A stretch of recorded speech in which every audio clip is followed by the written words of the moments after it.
Alléluia.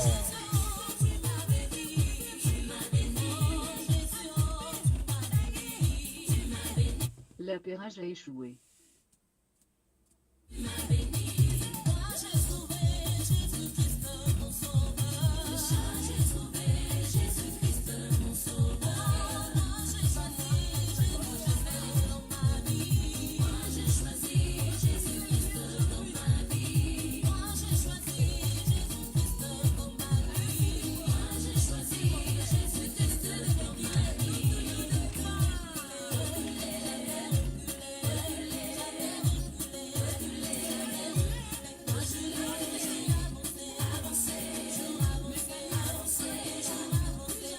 Alléluia.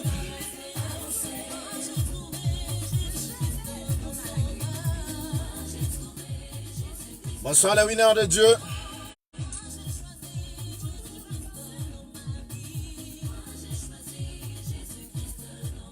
Bonsoir à toi Wilco. Depuis le Gabon, depuis Marseille.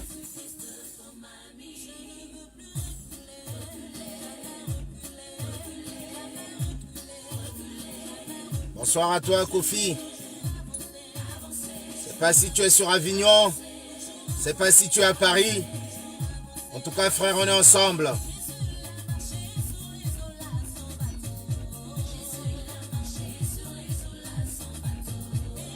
Bonsoir à toi ma soeur.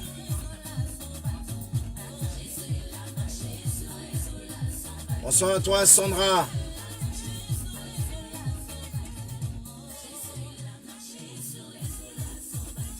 Jésus a marché sans bateau. Il a marché sur nos problèmes. Jésus a tout coupé.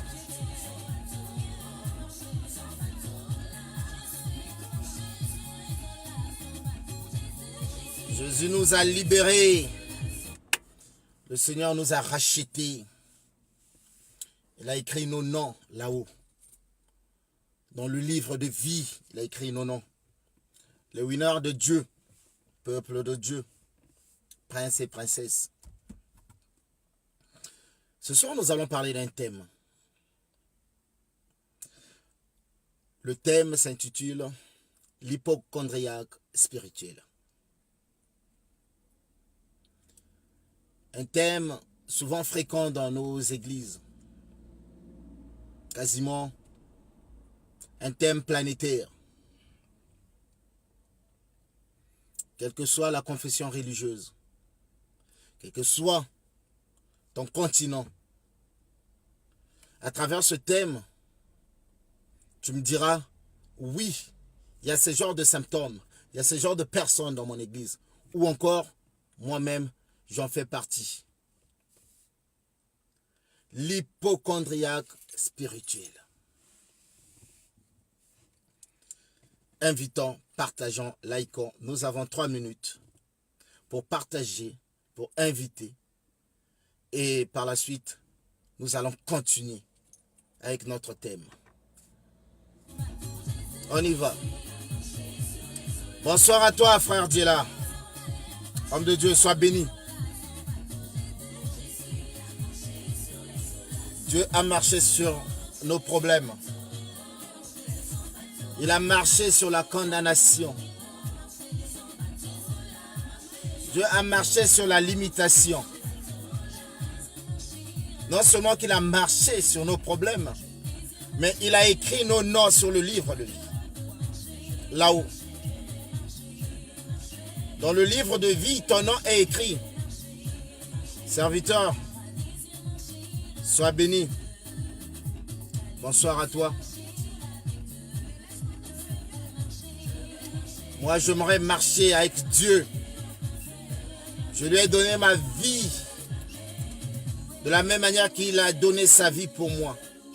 Je suis devenu son serviteur. Et il est mon maître. Nos noms ont été écrits là-haut. On n'a rien fait. Avant même qu'on ne naisse, on n'a rien donné. Mais lui, il a jugé bon d'écrire nos noms là-haut, là-bas.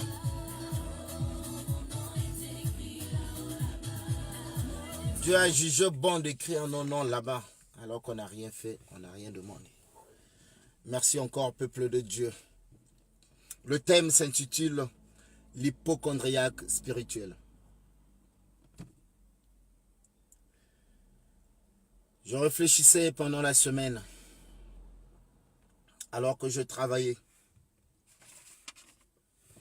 J'étais inspiré par ce thème sous la houlette du Saint-Esprit. Hypochondriaque spirituel.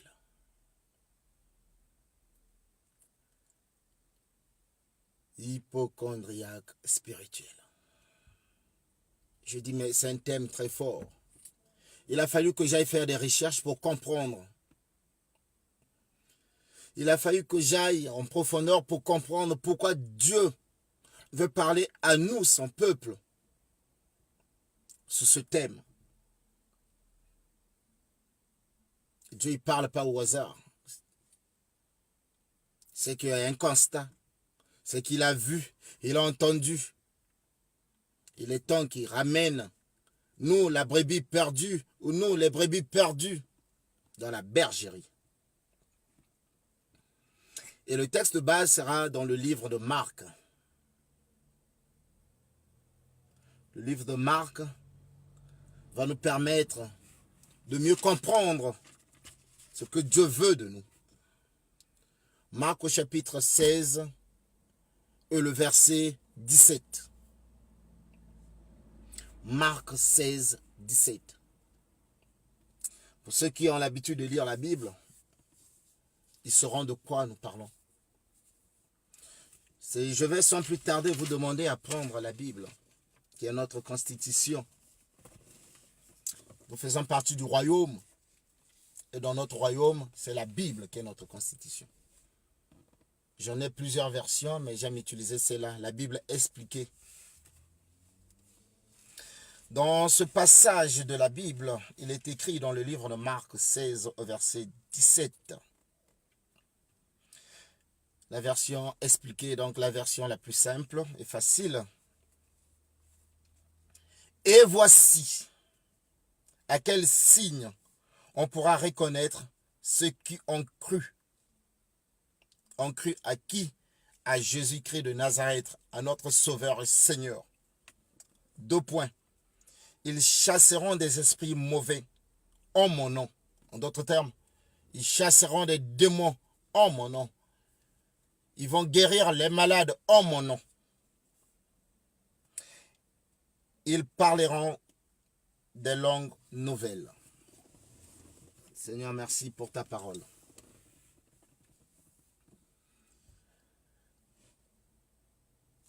Seigneur, merci pour ta parole.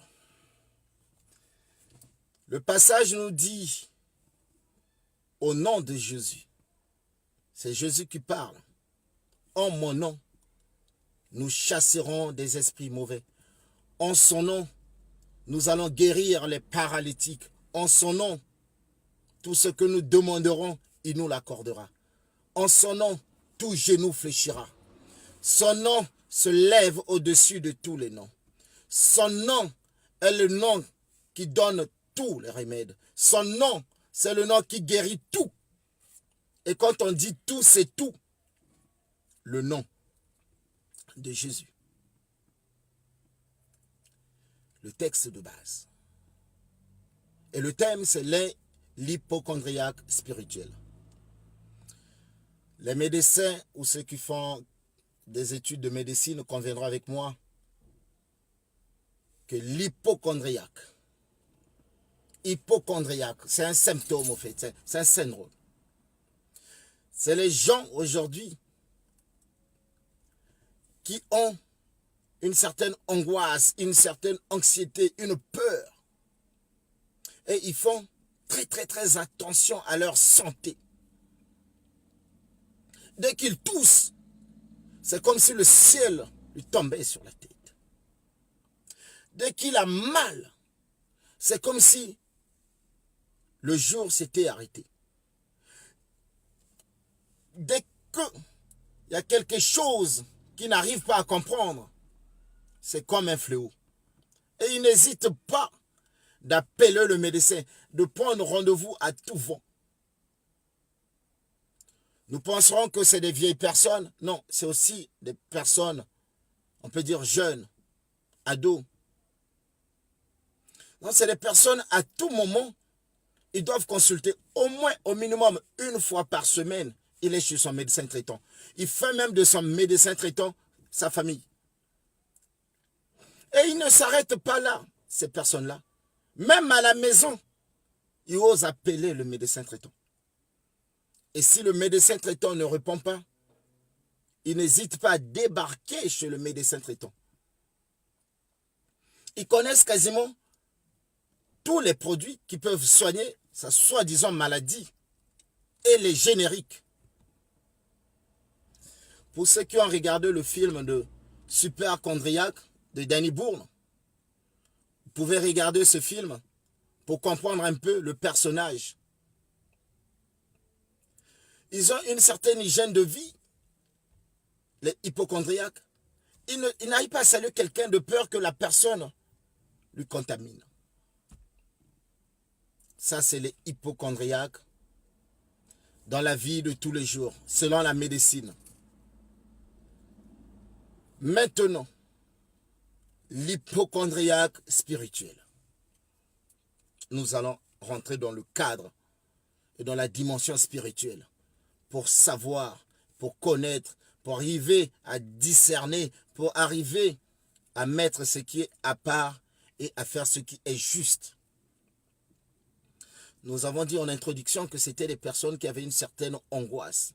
Donc, ils ont, cette fois-ci, dans le plan spirituel, ils ont peur de leur santé spirituelle. Hypochondriaque spirituel. Ils ont une peur de leur santé spirituelle.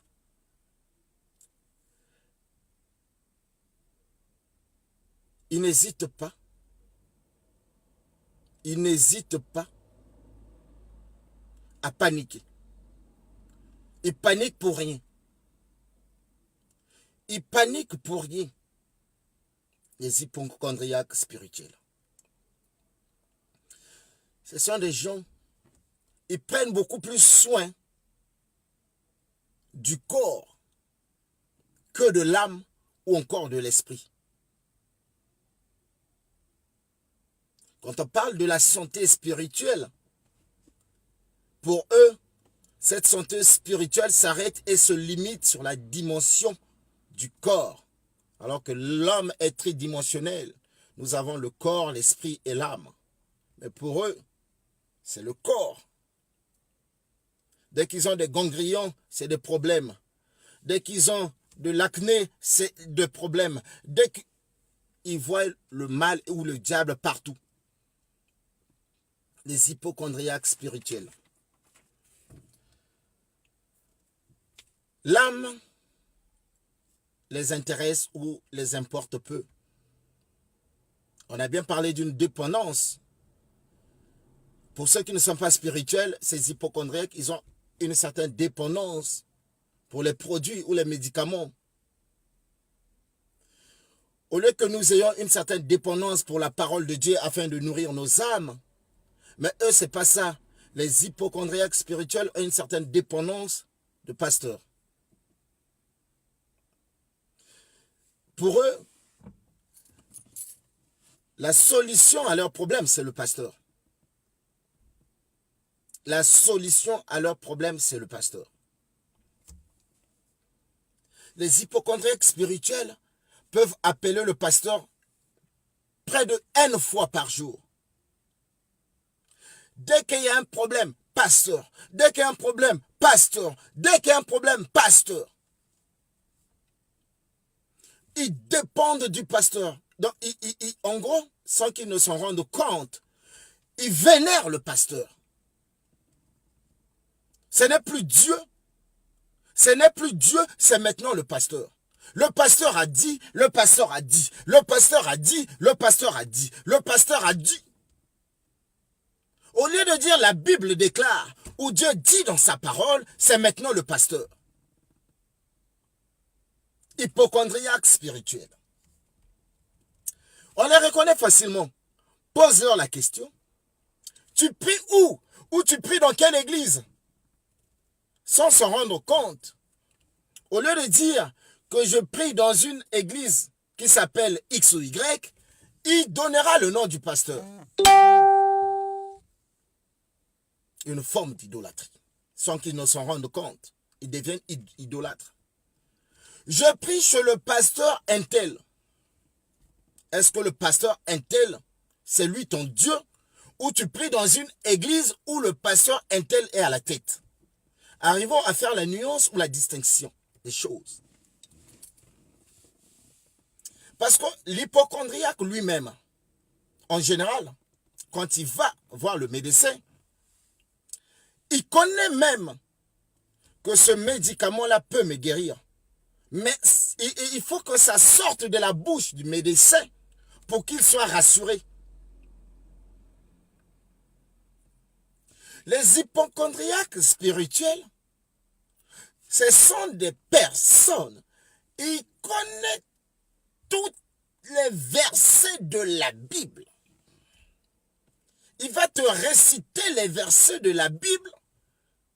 Tu vas te dire, oui, cette personne-là, en tout cas, est en connexion avec Dieu. Or, zéro foi. Ils n'ont même pas la foi. Ils croient en pasteur.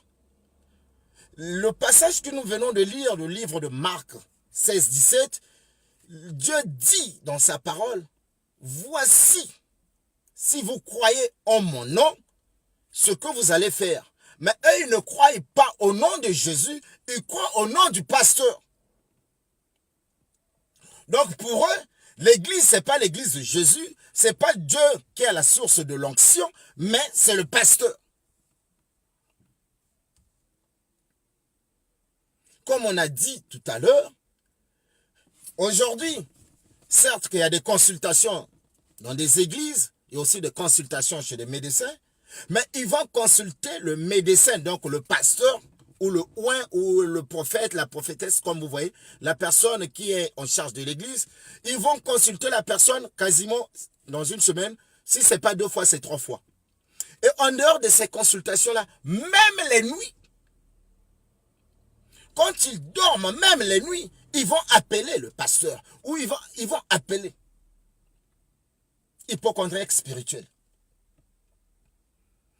Ils font un rêve, ils appellent. Pasteur, même à 2 heures, 3 heures, 4, ils appellent la personne. Alors que le pasteur a une vie. Alors que le pasteur a une famille. Ils appellent à n'importe quelle heure. Les hypochondriaques spirituels. Comme on a dit, ils sont à l'écoute de leur corps. Et c'est leur corps qui l'intéresse, ce n'est pas l'âme ni l'esprit. Dès qu'il y a un bouton sur la peau, ah, c'est le diable. C'est le diable. C'est le diable. Ils cherchent les démons partout. Ils inventent les démons.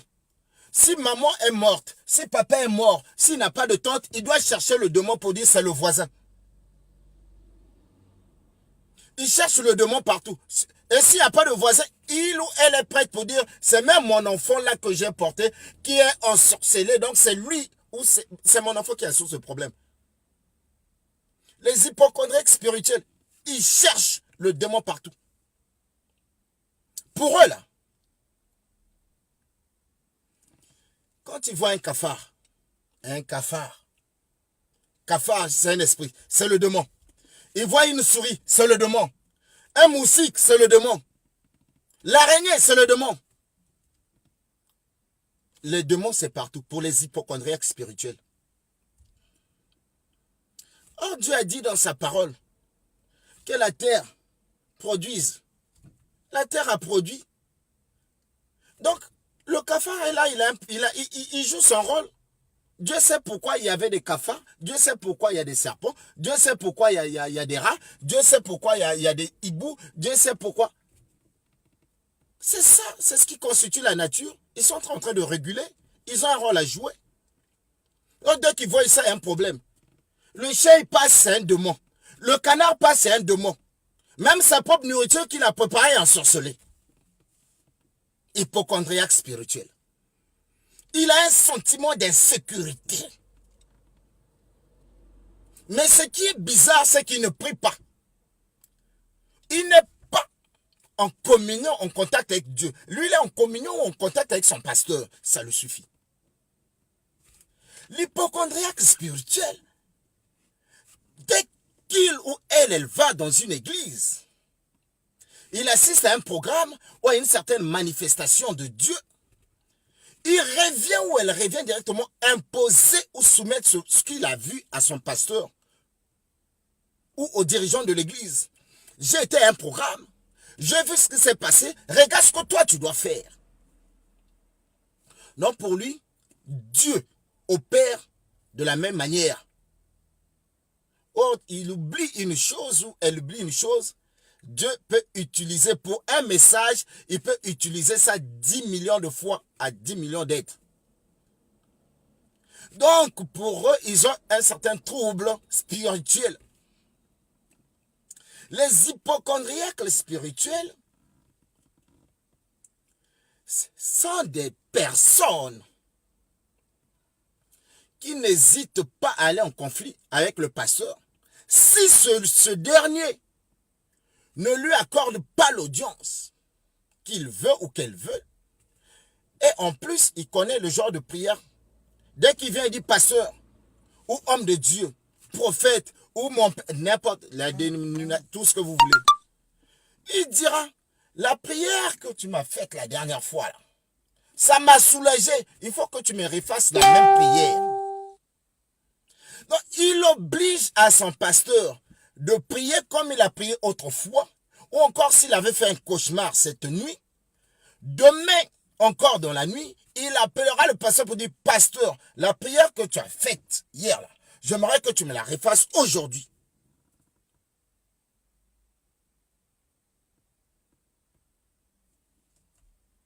Donc, le pasteur ne peut pas dire non. Dès que le pasteur dit non, il rentre en conflit avec le pasteur. Il va d'abord se rétracter. Et par la suite, s'il ne fait pas attention, il va changer d'église. En disant que le pasteur, il n'est pas un bon pasteur. Parce que j'étais dans le besoin. Il n'a pas voulu me soutenir. Il m'a laissé tout seul. Alors que le rôle d'un pasteur, c'est d'aider. Mais il ne m'a pas emmené de l'aide comme je voulais. Donc c'est un faux pasteur. Je change d'église. Mais il est versé dans la connaissance des versets. Mais il n'a pas de foi. Pour lui, c'est le pasteur qui doit opérer. L'hypocondriaque spirituel. Si à l'église, il y a une manifestation du Saint-Esprit et Dieu va œuvrer dans le domaine de la guérison et de la délivrance, il va repérer tous ceux qui ont obtenu leur guérison.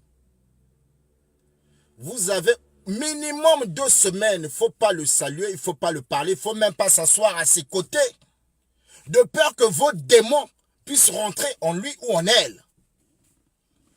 Donc il a déjà ciblé, il a photographié les visages des sœurs ou des frères qui ont pu obtenir leur délivrance. Au lieu de dire gloire à Dieu, ils sont délivrés. Il a photographié ça, il a mis ça dans sa tête. Dès que le sœur ou le frère va vouloir l'approcher, mouvement de recul, il disparaît des radars. Il ne veut même pas s'asseoir. S'il arrive et que le service d'ordre lui dit, frère, sœur, va t'asseoir à ce côté, il regarde qui est là, qui sera mon voisin de gauche, qui sera mon voisin de droite, qui sera mon voisin de devant et qui sera mon voisin de derrière. Il met ses 4 points cardinaux, nord, sud, est, ouest. Si la personne qui a obtenu sa délivrance n'est pas dans le périmètre, en ce moment, il va s'asseoir. Malheur à la personne qui va l'envoyer s'asseoir. Là où il y a un frère ou une soeur qui avait reçu sa délivrance, il aura sa réponse. Il aura sa réponse. Toi-même, tu ne peux pas aller t'asseoir là-bas. Pourquoi tu m'envoies moi? Hypocondriaque spirituel. Hypocondriaque spirituel. Dieu dit dans sa parole, Dieu dit dans sa parole que en mon nom, au nom de Jésus, à son nom là, tout genou fléchira. À son nom, en son nom, tu auras tout ce que tu veux. C'est le nom de Jésus qui s'élève au-dessus de tous les noms.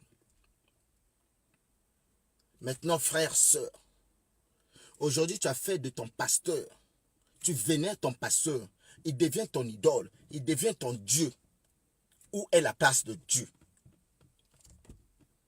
Je te pose la question.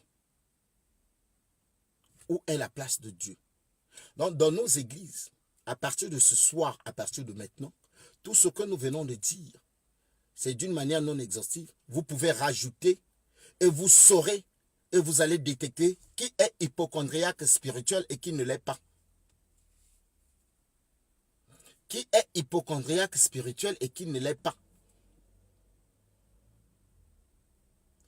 C'est Dieu qui guérit.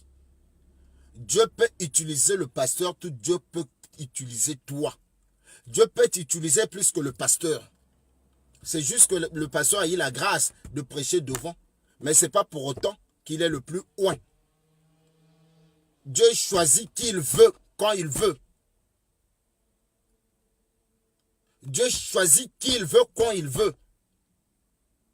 Ce n'est pas le pasteur qui va t'emmener chez Dieu. Mais c'est Jésus qui va t'emmener chez le Père. Il dit, nul ne vient à moi sans que le Père ne l'ait attiré. Il n'a pas dit sans que le pasteur ne l'ait attiré. Arrête de dépendre du pasteur. Si tu veux avoir une dépendance, et une dépendance de la Bible, parce que la Bible dit, il dit dans Jésus, méditez, il faut méditer, que le livre de la loi ne s'éloigne pas de toi. Médite ce livre, jour et nuit. Ayant une dépendance de la parole de Dieu, n'ayant pas une dépendance d'un homme. Nous rentrons dans l'idolâtrie. Quand on te demande, tu pries où? Donne le nom de ton église, ne donne pas le nom de ton pasteur. Parce que la Bible dit, tous ceux qui disent Seigneur, Seigneur, le dernier jour, on ne sait pas qui restera, on ne sait pas qui partira. Hypocondriaque spirituel doit arrêter. Seul Dieu peut te délivrer de ça. Parce que, juste en passant, aujourd'hui, parfois, je vois sur Internet, quand tu vas faire consultation, il y a des gens qui disent qu'il faut amener la dîme. Ils prennent l'exemple, je ne sais pas où, de Gédéon. Gédéon avait offert. Donc, à chaque fois quand tu vas là, ce n'est pas le pasteur qui te dit dans la dîme ou donne une offrande pour être consulté. Toi-même, tu viens, tu donnes. Toi-même, tu viens, tu donnes. Toi-même, tu viens, tu donnes. Tu es en train de finir tes économies, tu es en train de te ruiner. Après, du jour au lendemain, tu vas dire que c'est le pasteur qui m'a ruiné. Non, ce n'est pas le pasteur. Tu as créé des consultations qui n'existaient pas. Étant donné que le principe de cet homme de Dieu-là, c'est quand tu viens consulter, il faut donner une offrande. Et tu es en train de vider tes poches. Après, il ne faut pas dire que l'homme de Dieu est voleur. C'est toi-même qui voulais qu'on te vole. Je ne défends personne. Je te parle de toi en tant qu'hypocondriaque spirituel. Je ne juge personne. Je te parle de toi à moi en tant qu'hypocondriaque spirituel en disant ayant une dépendance à Dieu et non à un homme. Si tu as la foi, étant donné que toi tu es versé dans les connaissances de tous les versets bibliques, tu connais que le verset là c'est le verset de combat, le verset là c'est le verset de la délivrance, ce verset là c'est le verset de la guérison. Maintenant active ta foi, mets ta voix en mouvement pour que cette foi puisse déplacer les montagnes. Mets cette foi en mouvement pour que cette foi puisse déplacer les montagnes. Arrête de te dire que ma prière n'a aucune efficacité. C'est la prière de l'autre. Ou c'est la prière du pasteur qui va me guérir. Non. Non. Le pasteur, c'est un homme comme toi. Le pasteur, c'est un homme comme toi. Le pasteur a accepté Jésus. Toi aussi, tu as accepté Jésus. Prie. Tu vas consulter le pasteur si tu prends un verset, tu n'as pas le réma, tu n'arrives pas. Va voir le pasteur, dit, pasteur, j'ai lu un verset là, il n'y a pas, je n'arrive pas à voir le réma. Explique-moi. Le pasteur a une vie. La nuit, Moïse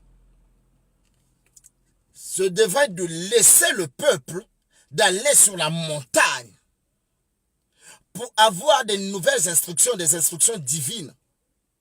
Mais si toi tu appelles le pasteur H24, matin, midi, soir, la nuit encore, à quel moment le pasteur va vouloir aller sur la montagne pour avoir des instructions divines? Le pasteur a une femme, le pasteur a des enfants. Si le jour où le pasteur dit, bon, dans la semaine, je prends un jour, c'est mon jour de repos, je vais m'occuper de ma femme. Et le jour-là, tu vis encore à la maison. Parce que c'est pasteur, c'est la maison de maman pasteur, on ne peut pas te chasser. Si on te met dehors, c'est des problèmes. Même Jésus disait, rentrez chez vous. Même Jésus avait chassé les gens, rentrez chez vous. Il faut avoir des limites. Si ton pasteur, là, laisse-lui le temps de se connecter pour qu'il ait des nouveaux messages, qu'il ait des messages divins. Ce qui est bizarre, c'est que tu n'es pas seul. Imaginons que vous êtes 10 à l'église, donc vous bouffez son temps. Après, vous allez vous plaindre qu'il n'a plus de révélation, que le pasteur ne parle. Et dans cette affaire-là, ils sont obligés de falsifier les paroles. Arrêtez. Arrêtez. Prends la Bible, lis la Bible. Lis la Bible. C'était un petit message de ce soir. Je ne vais pas vous tenir trop longtemps. Donc, nous avons parlé. Merci à vous de m'avoir suivi. Et Jésus nous a sauvés. Ce n'est pas le pasteur qui nous a sauvés. C'est Jésus qui nous a rachetés. Ce n'est pas le pasteur qui nous a rachetés. C'est Jésus qui a payé le prix à la croix. Ce n'est pas le pasteur qui a payé le prix à la croix. Choisis Jésus. Deviens dépendant de Jésus. Lis la Bible. Médite sur la Bible. Jésus-Christ est comme sauveur. Merci à vous. Merci de m'avoir suivi. Merci pour vos commentaires. Frère Djela, sois béni. Madame Ongali, sois béni. Merci à vous pour vos messages. Et partageons. À très bientôt. Au revoir.